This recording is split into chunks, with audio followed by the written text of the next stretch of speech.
de proteção da soberania da Amazônia, ou seja, da nossa independência e soberania dos estados independentes sobre o território da Amazônia que nos pertence, passa por essa aplicação na ordem interna e internacional dos direitos humanos, especialmente do direito à proteção ao meio ambiente ecologicamente equilibrado.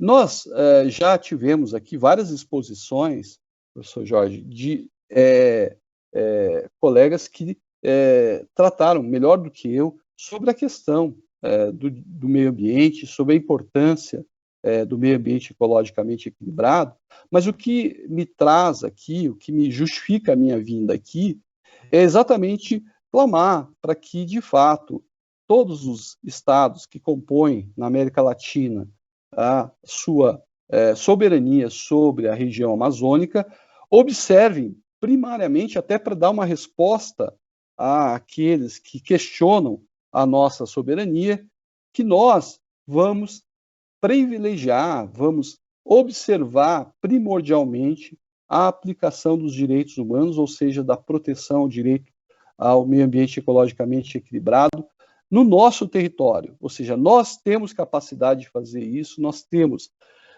competência legislativa para fazer isso, nós temos competência jurisdicional para fazer isso, e nós nos comprometemos nos tratados e convenções internacionais a fazer isso. Então, não se trata de colocar em questão ou em xeque a nossa soberania, mas se trata, sim, de nós, estados da América Latina, que temos soberania sobre o território amazônico, mostrar, dar o exemplo ao mundo de que os direitos humanos, especialmente o direito à proteção ao meio ambiente ecologicamente equilibrado, serão aplicados. Eu encerro a última slide aqui.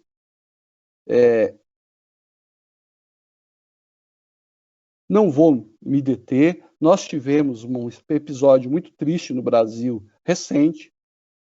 Obviamente que aqui se trata de um crime perpetrado pelo crime organizado que atua na região amazônica, mas que afetou um jornalista e um ativista de direitos humanos, especialmente da proteção aos povos indígenas, à região de exploração do garimpo ilegal, do desmatamento e até do tráfico de drogas, que acabou vitimando, e isso, em parte, obviamente que não é integralmente, mas em parte pode sim ser atribuído à ausência de Estado, ou seja, à ausência do exercício de soberania nessa região. Com isso, eu espero ter cumprido o objetivo ao qual me propus e também fico à disposição de toda a sua audiência, as pessoas que estão participando desse congresso, que eu só tenho a elogiar a organização e pedir desculpas pela minha desorganização, porque eu deveria ter mandado a apresentação anteriormente, mas espero que isso não tenha prejudicado o contexto da apresentação.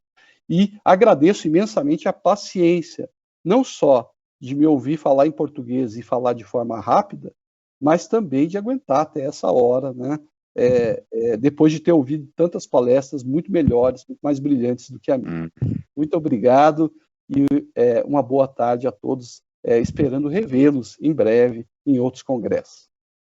Não tenho que pedir desculpas, professor. Muito obrigado a você por sua apresentação, por sua palestra. Foi uma palestra muito interessante em que nos invitou a reflexionar sobre o controle da convencionalidade e a possibilidade de aplicar esses instrumentos internacionais no contexto jurídico do Brasil. A partir disso, temos uma pergunta que tem feito a audiência do evento, e a pergunta é a seguinte: quais são os desafios que apresenta a aplicação do controle da convencionalidade na matéria ambiental no Brasil? Bom, nós temos aqui, como eu disse na minha exposição, algumas etapas. Primeiro, o nosso tribunal ele estabeleceu um rito burocrático um tanto difícil de internalização dos tratados internacionais de direitos humanos a partir de um processo similar a uma emenda constitucional. Ou seja, eu preciso não só que o Estado brasileiro seja signatário, através do seu chefe de Estado e de governo, mas também que ele traga isso para aprovação do Congresso em 3/5, né? 3/5 de aprovação em 2 turnos de votação lá no Congresso. E, finalmente, aí sim ele assine e ratifique o tratado internacional. O Supremo entendeu que,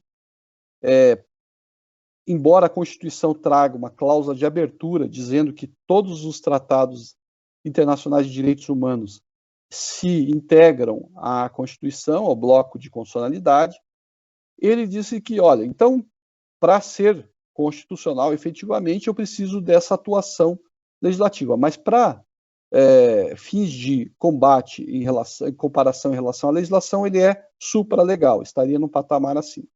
Bom, com isso, em algumas situações, já foi aplicado tratados internacionais em relação a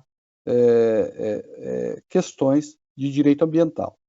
Mas agora, o CNJ, Conselho Nacional de Justiça, que é um órgão criado no Brasil para orientar a atuação dos tribunais, não no mérito, mas quanto à sua forma de atuar, tem recomendado a todos os tribunais e ao Ministério Público, que é o promotor, que é aquele que propõe as ações, que utilizem os tratados internacionais de direitos fundamentais, de direitos humanos, especialmente nesse caso que estamos falando de direito ambiental, nas suas decisões e nos seus pedidos, nas suas petições. Isso era feito antigamente apenas pelas organizações ou pelos advogados de grupos de defesa ambiental. Hoje é papel do Ministério Público trazer para a sua sustentação de pedido e é papel do Judiciário levar em conta nas suas decisões esses tratados. Esse é um trabalho, inclusive, feito por um colega meu da Universidade Federal, Valério de Oliveira Mazzuoli, talvez um dos maiores internacionalistas aqui do Brasil. Ele percorreu todas as cortes e chegou até o Supremo Tribunal Federal, até o CNJ também, para incluir isso como uma instrução normativa. Então, hoje há uma instrução normativa do CNJ orientando para essa observação.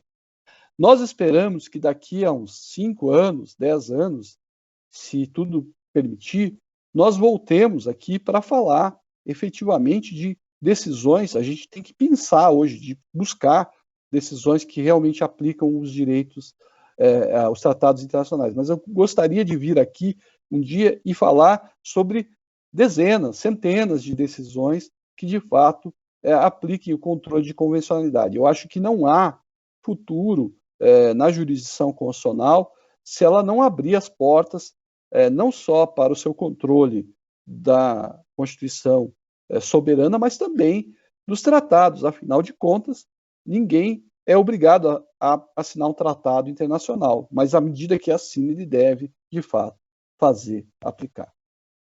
Muito obrigado, professor, por sua resposta. Esperamos poder contar com você em outros espaços acadêmicos, onde nós possamos conversar, possamos falar sobre os retos do controle da convencionalidade e que você possa também falar-nos sobre essas decisões nas que se tem aplicado o controle da convencionalidade no Brasil.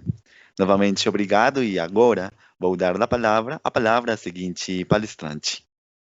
A continuación, entonces le daré la palabra al doctor Jorge Omar Mostajo Barrios, doctor en Democracia, Justicia y Ciudadanía de la Universidad Mayor de San Andrés de La Paz, Bolivia, director de la Maestría en Derecho Procesal de la Universidad Andina Simón Bolívar, sede de La Paz, e integrante de la Comisión Redactora del Código Procesal Civil en Bolivia. El doctor presentará su ponencia, La deforestación y los peligros sobre la Amazonía boliviana. Al doctor Jorge Omar Mostajo Barrios le agradecemos por aceptar la invitación a formar parte de este Congreso Internacional y le doy la palabra para que pueda hacer su intervención. Bueno, en primer lugar, muchísimas gracias justamente por la invitación para participar en el Congreso. Para mí es muy importante establecer una ponencia respecto a lo que ocurre en la Amazonía boliviana. El día de ayer ha precedido tal vez en una exposición excelente y bastante general el magistrado Israel Campero sobre algunos aspectos que los vamos a tratar de reforzar en el contenido de lo que va a ser mi exposición.